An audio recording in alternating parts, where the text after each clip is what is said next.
To ensure accountability on our part. I think the process now is... In attendance was Professor Karuti Kathinga from the University of Nairobi, who was quick to note that we have generalized issues to terming them as corruption, yet we forget the daily practices by leaders and individual citizens that are corrupt. When we speak about corruption in this country, we mix a number of issues. We mix issues to do with regular bribery. We talk about fraud, dishonesty, name it, deception and everything. So we have lumped everything together and we speak about it generally to call it corruption, right? There's nothing wrong with that because I think everything, fraud, deceit, abuse of office and everything else is corruption. But there are certain things that we practice on a regular basis as individual citizens and as leaders that are corrupt, fraud, dishonesty, but then we take them for granted and start speaking about corruption because we have seen people being taken to court. Kenya. So the private sector, I think... He continued to point out that the larger issues of values and standards were not accorded the attention they deserve. He then went on to state that some of the factors that have made corruption to thrive in the country.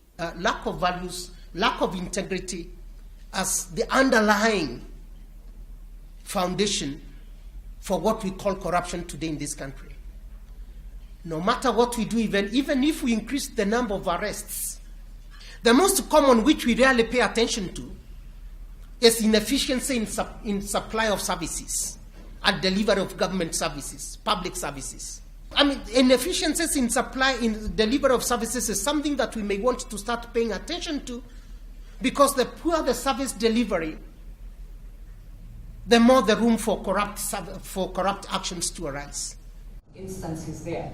So, he equally outlined the consequences of corruption in the country. But someone tells me that even if you put a billboard on something, money is usually eaten when the budget is being prepared. So it's a different story altogether. The last thing really to mention here, we need to think about the relationship between our taxation and corruption.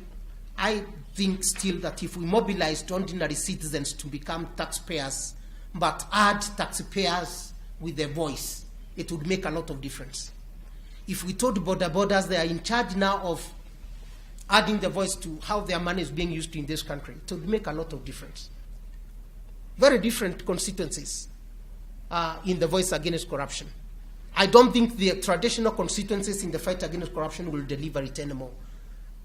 The voices have been captured, the voices are tired, we need new voices, and those new voices belong to the ordinary citizens who are paying taxes in different ways.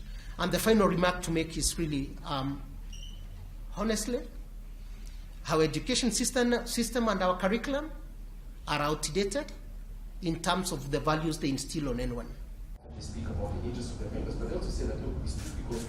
For the country to achieve the sustainable development goals, then corruption must be dealt with the aggressiveness it deserves.